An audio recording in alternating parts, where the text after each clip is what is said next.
Hey everyone, it's Jason. Welcome to another Red Dragon Inn unboxing game. This is for Red Dragon Inn 2.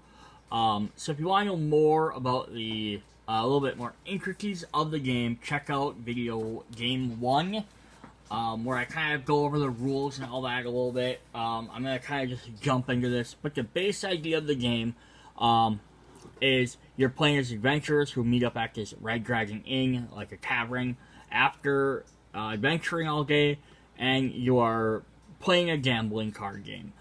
There is not really true gambling in the game. It's more or less if you play a card that starts gambling, you everyone has a turn to either put money in or back out, and then whoever wins gets a pot of gold. You win the game by eliminating all the other players. You lose the game, which is the more important aspect, by either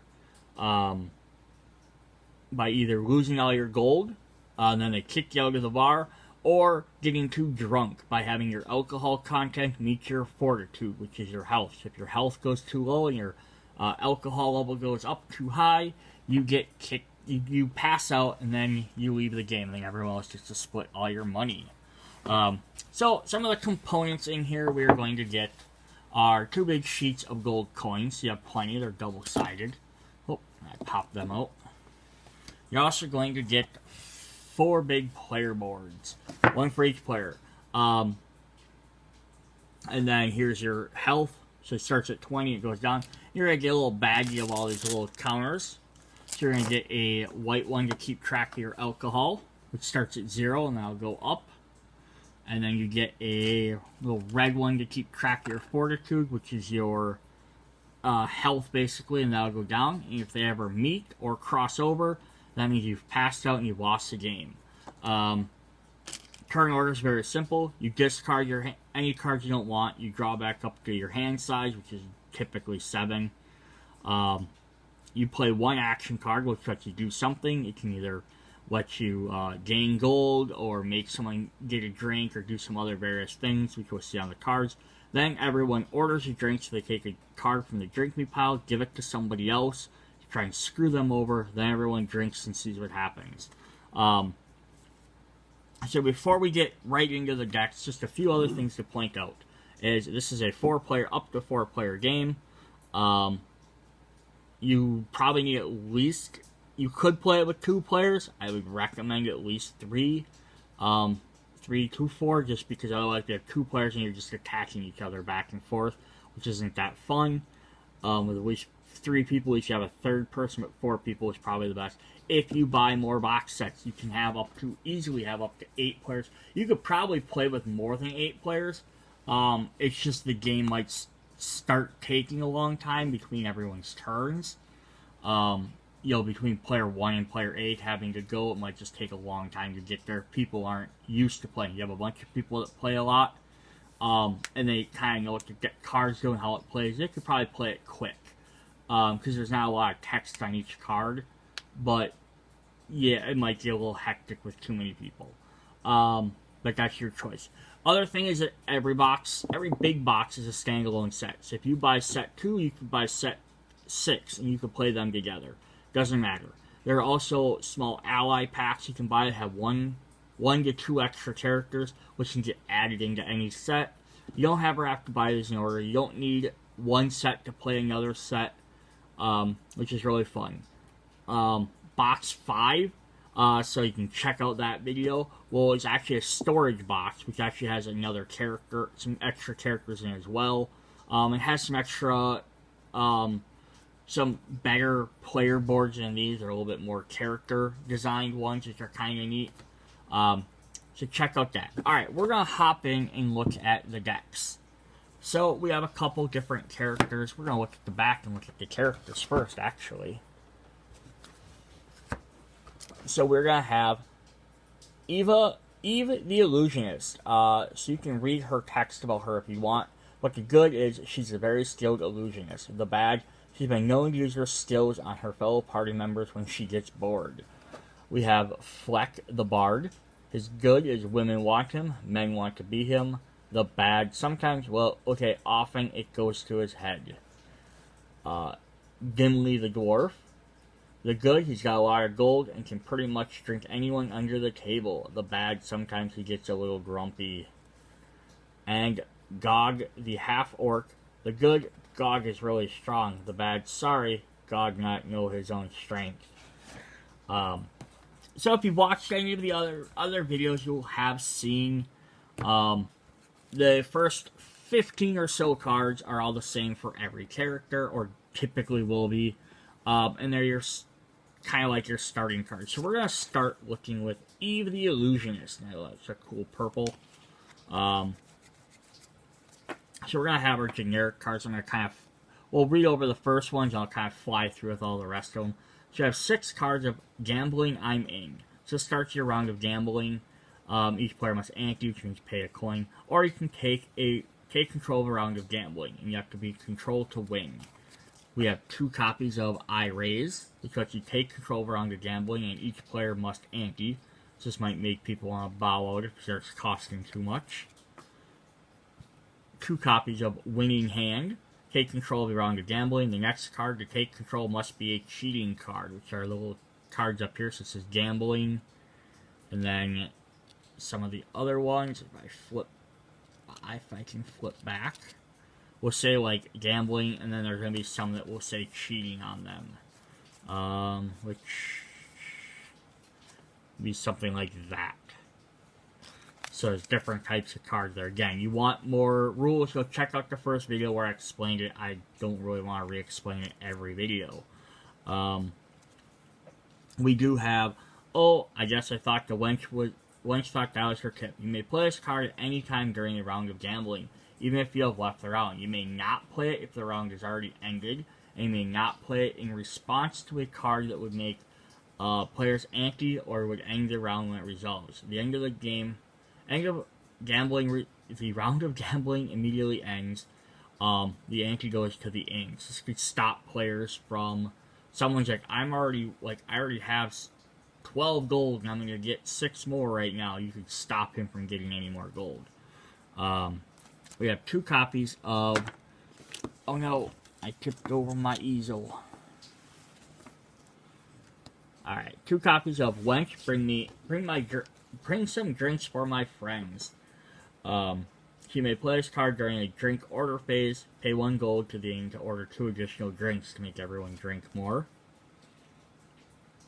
The wench thinks you should stop playing with drinks. Negate sometimes cards that change the effects of a drink. Includes negating, ignoring, splitting drinks, passing drinks to other players, or altering any of its effects.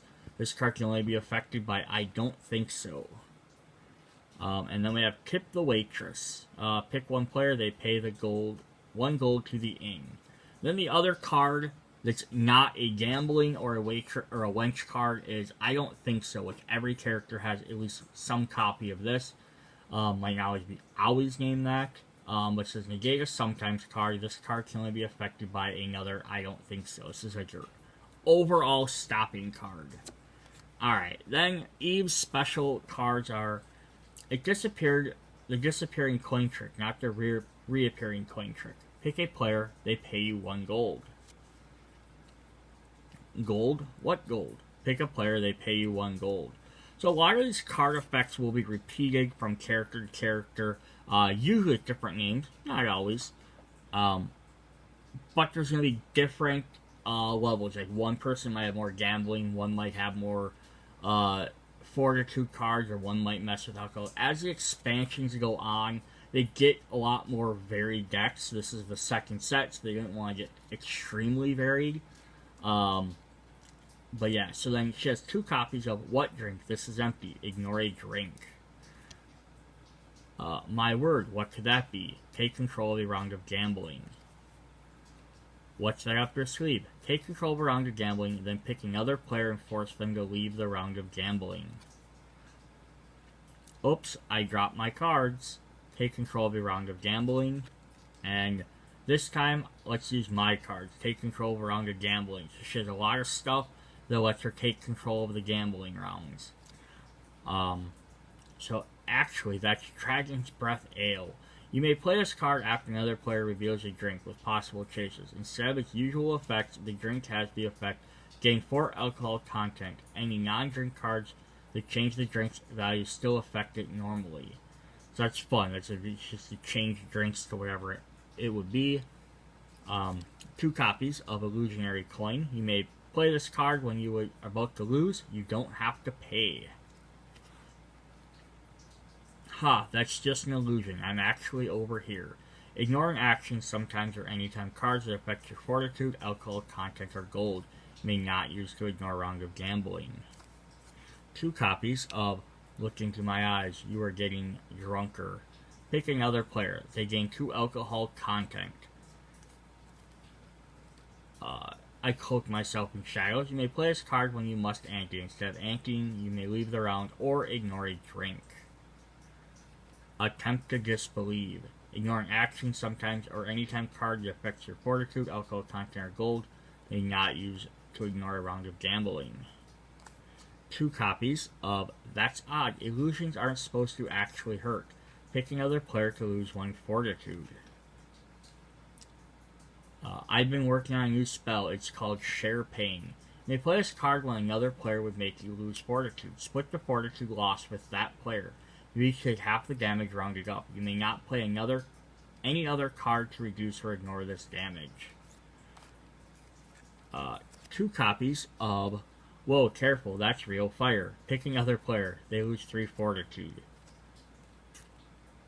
Sleight of Hand. You may play this round anytime during a round of gambling, even if you've already left. Take 1 gold from the pot. I'm not Eve. She's over there. You may play this card when another player would make you lose fortitude. The damage is redirected to a different player of your choice, not the player who attacked you. If there is only 1 other player in the game, ignoring actions sometimes or anytime cards that would affect your fortitude. And then the last one's Tip Me.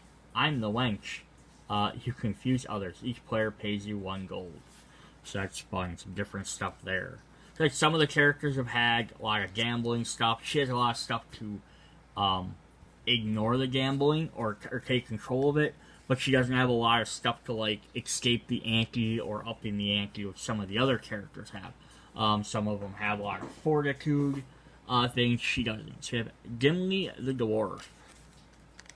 So we're going to quickly fly through these basic cards. We have the Gambling I'm In, I Raise, Winning Hand, Wench Thought It Was Her Tip, the Bring the Drinks to My Friend, Stop Playing with the Drinks, Tip the Wench, and finally, I Don't Think So.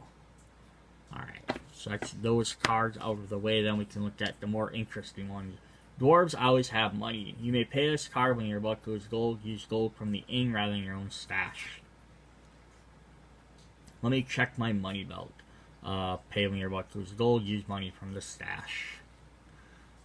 I don't want this watered down stuff. Ignore a drink. I also love that makes this game really interesting is that so this card has to do with ignore a drink. Other characters have that. But the fact is it could have made these all the same name, just like I don't want to drink. But they gave them all different personalities. Even this one is same effect, which says my mother gave me stronger stuff when I was a baby. And that just makes the game more. It gives you the character more personalities. You can kind of role play as this character.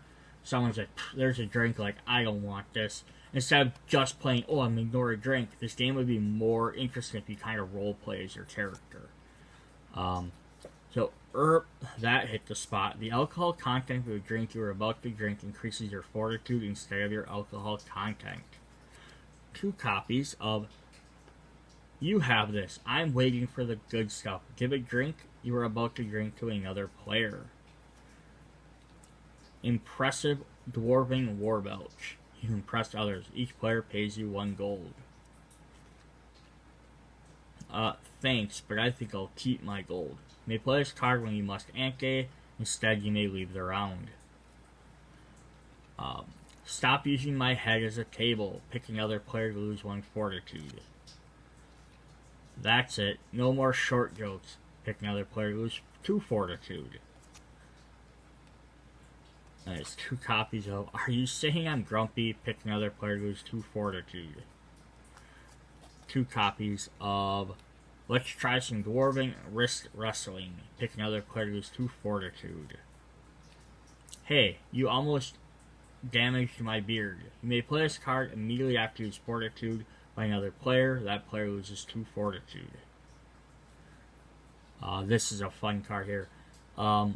Best 2 of 3. You may play this card immediately after another player wins a round. You may not play the card if you've already left the round, or if I know you think you won, which is a card from the first set was played. This round continues. The pot stays. Each player still in the round must ante 1 additional gold coin. If you're currently winning the round continues to your left. It's just kind of fun. Like, hey, you know what? I'm going to stay in this. I have enough gold to spend. I think I can beat people, so it's kind of a fun thing to do. Good thing I was wearing my great-grandfather's helmet. Ignore an action sometimes or anytime the card affects your fortitude. 2 copies of Spike It with Firewater. Add 2 alcohol content to a drink. Drink up, my friend. You may play this card during another player's drink phase. That player drinks an additional drink from their drink meat pile. What? In part with my hard-earned money? You may play this card when you must ante. Instead of anteing, you may leave the round of gambling. Now this stuff is actually good. Try some. Split a drink you are about to drink. Each of you takes half of the drink's effect, rounded up. Reveal the drink first. And then the last one is, you can't you see I'm talking to this pretty bearded lass here? You may play this card in your ante. Instead, you may leave or ignore a drink. Yeah, so a lot of similar cards from some of the other characters, but some interesting, neat new ones. And then we have Fleck the Bard.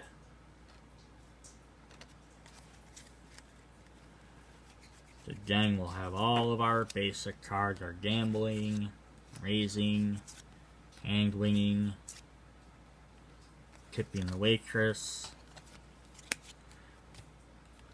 that tipping the waitress, and where's the other one?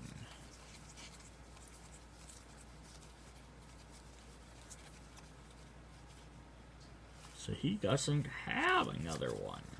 Oh, there it is. It was just hiding. There we go. Don't play with the drinks. And then he should have... I don't think so. Alright. Now we get to some of his interesting cards. I have 2 copies of Wench, please allow me to pay for these drinks with a song. You may play this card during an order a drink phase of your turn. Order 2 additional drinks for free. Drinks you order may be placed on any other player's drink me piles. Or, you may play this card when the drink me deck runs out. You don't have to pay. Look at these cards. This must be my lucky day. Take control of a round of gambling.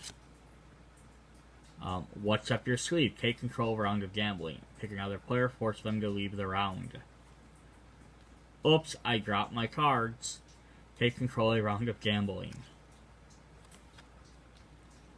You know, I should take better care of my dainty figure. Ignore a drink. I may be a fop, but I can hold my liquor. Ignore a drink. 2 copies of I Do So Hate to Drink Alone. Split a drink you're about to drink with another player. Leave me be. I'm trying to read lore here. You may play this card when you must ante, instead leave the round, or ignore a drink.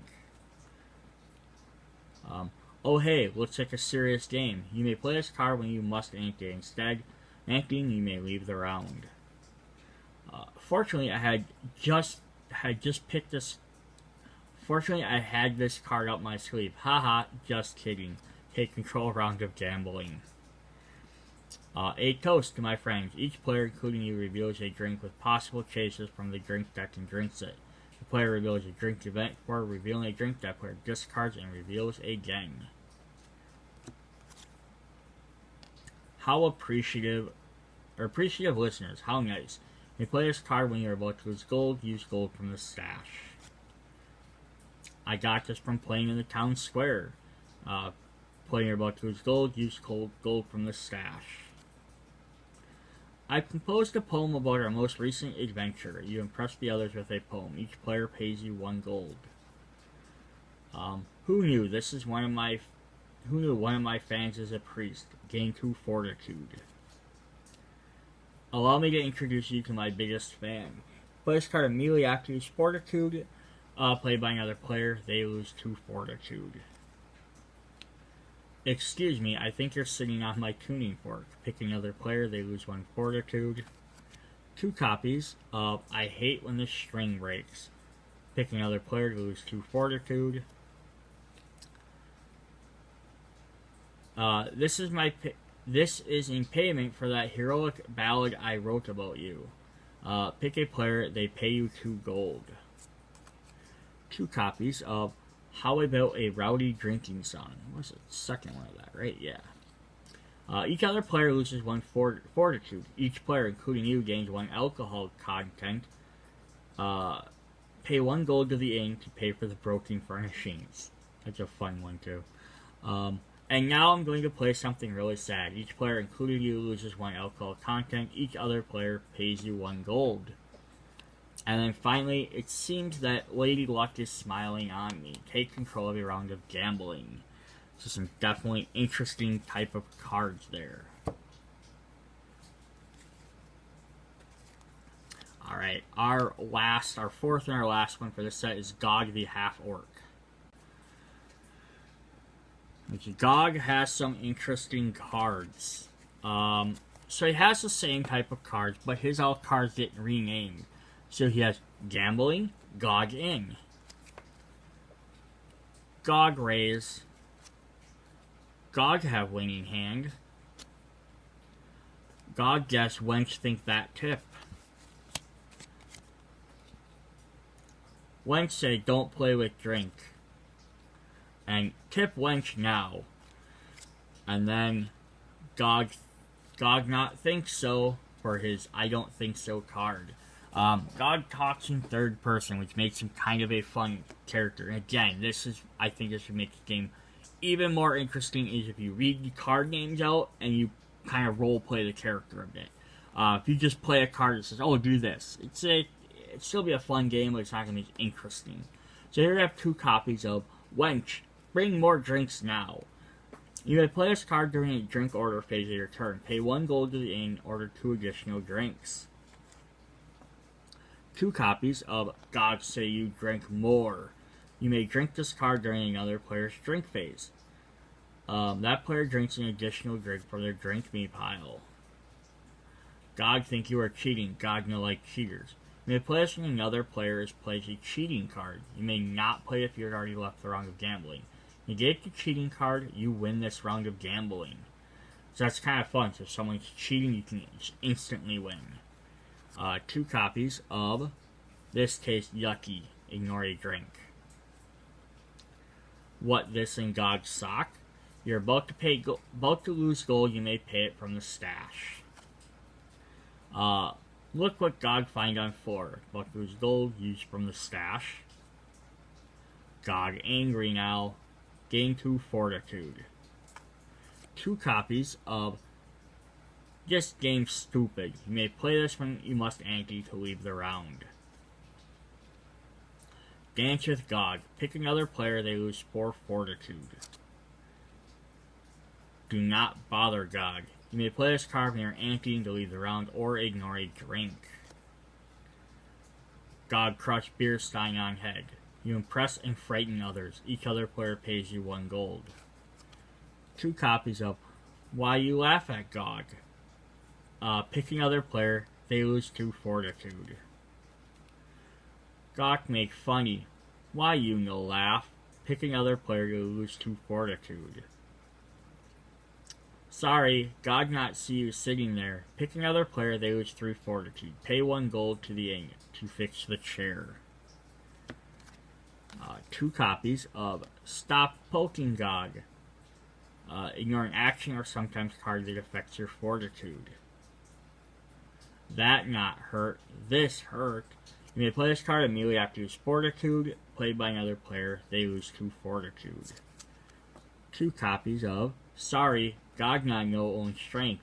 Pick another player to lose 2 Fortitude. God Loves Everyone. Each other player loses 1 Fortitude. And finally, Shut Up. Ignore an action, sometimes or any type of card that affects Fortitude, alcohol content, or gold.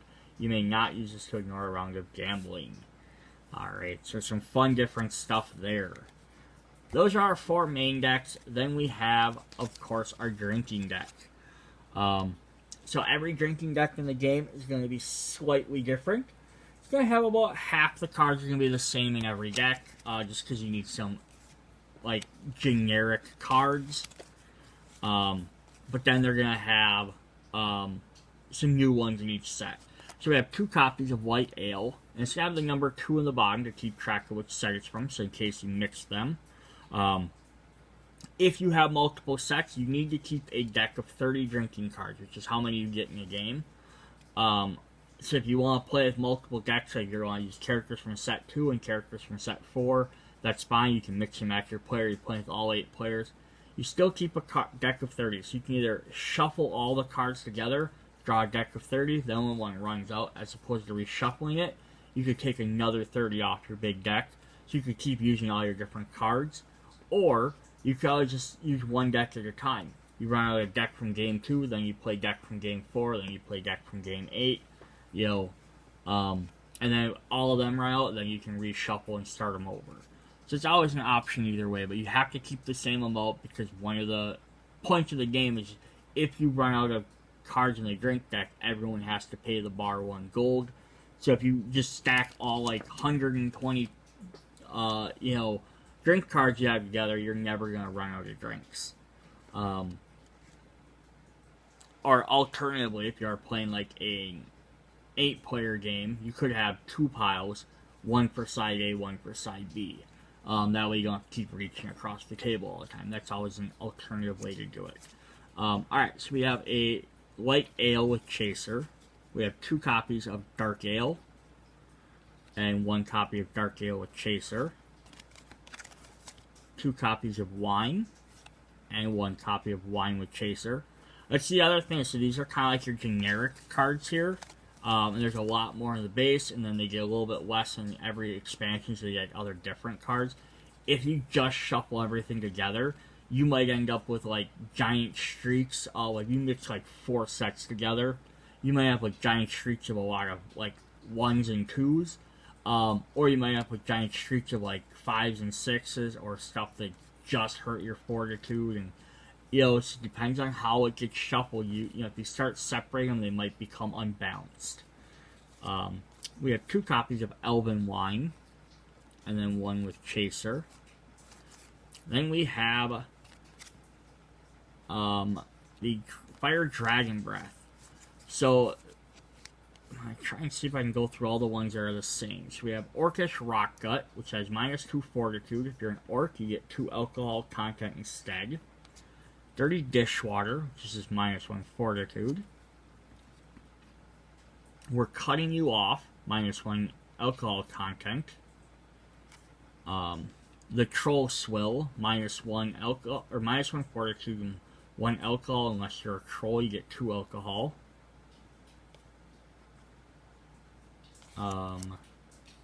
The Water, which just has 0. The Holy Water, gives you 2 fortitude. The Wizard's Brew, which has 2 fortitude and 2 health, or 2 alcohol. Alright, and then we have some of the new ones. We're going to get 2 copies of Dwarven Firewater. It's strong enough to stunt your growth. Gives you 4 alcohol content. Get 1 copy of Fine Ambrosia Nectar of the Gods. I'm going to skip that one for a second, because that's a drink event. Let's look at our drinks first. So we have Mead.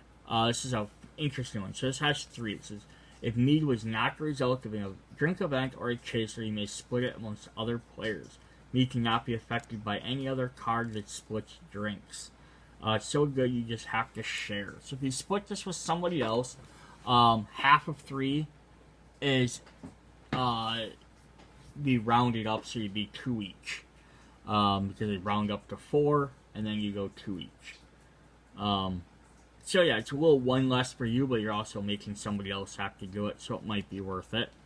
We have Ogre Brew, 2 fortitude, or -1 fortitude, 2 alcohol, unless you're an ogre or half ogre, instead 3. I hope it tastes better than it smells. Then we can look at Fine Ambrosia. This is a drinking event. The lunch offers you a special drink. You may pay 2 gold to the inn to do 1 alcohol plus 4 fortitude. Otherwise, discard fine ambrosia and drink the top drink from the drink deck instead. Wow, this stuff's good and expensive. So it's basically if you need that 4 fortitude and you can afford 1 alcohol, it might be worth paying your 2 gold, but maybe you can't afford the gold, or you don't need that for health. Alright, then we're going to have 2 copies of Round Down the House, which is a drink event we had in the first game. Reveal a drink with possible chasers from the drink deck. If you reveal a drink event before revealing a drink, discard reveal again. Each player, including you, drinks a copy of the revealed drink. This is forcing everybody to drink. And then we have 2 copies of Drinking Contest. Each player reveals a card from the drink deck, drinks it. If they reveal... player reveal the drink with the highest alcohol content, even if they avoid the effects of the drink, win 1 gold from each other player. If there's a tie, players reveal the tie, drink again until there's a winner. The effects of drink event cards are ignored as they count as 0 alcohol content. And then we have another new drink event called the Challenge. Are you up to the challenge? If so, reveal 2 drinks from the drink deck and drink them. After you reveal the drinks, they must be dealt with separately. If you reveal a drink event that is not a result of a chaser, discard it and reveal it again. If these drinks do not knock you out, each other player pays you 1 gold. If you're not up to the challenge, discard it and drink the top card of the drink deck instead. So this is kind of neat. So you have the option of risking to drink 2 things. You might get chasers, which might end up adding more stuff as well. But if you don't get knocked out, you get 1 extra gold from everybody. So, is it worth it? It might be. If you are high in fortitude, low on alcohol content, you could probably risk it to gain some extra gold right away. If you have a bunch of other players that are running low on gold, and maybe the drink deck's almost empty, it might be a way to try and capitalize on that. Or if you're really low on gold, you might have to risk it just to try and be like, hey, I have 2 gold left, like so if the deck runs out, or if someone gambles me one of the next couple of rounds, I'm going to lose. So you might have to just play this to attempt to get some gold back. But that's part of the fun of the game. Alright, so that was Red Dragon in box number 2. Yeah, so fun, interesting little characters. Check out the other videos. Again, if you like the card, you see it, but you want a little bit better explanation, you can check out my video for one, which I kind of go through the rule book a little bit more. Otherwise, you can always go to their website for Slugfest Games. If I can find it, I will show you right there. Slugfest Games, they have a little tutorial video on there as well, which will explain it. Probably do a better job explaining the game than I did. I was just kind of going through some of the base rules. Alright, see you guys in the next video. Bye.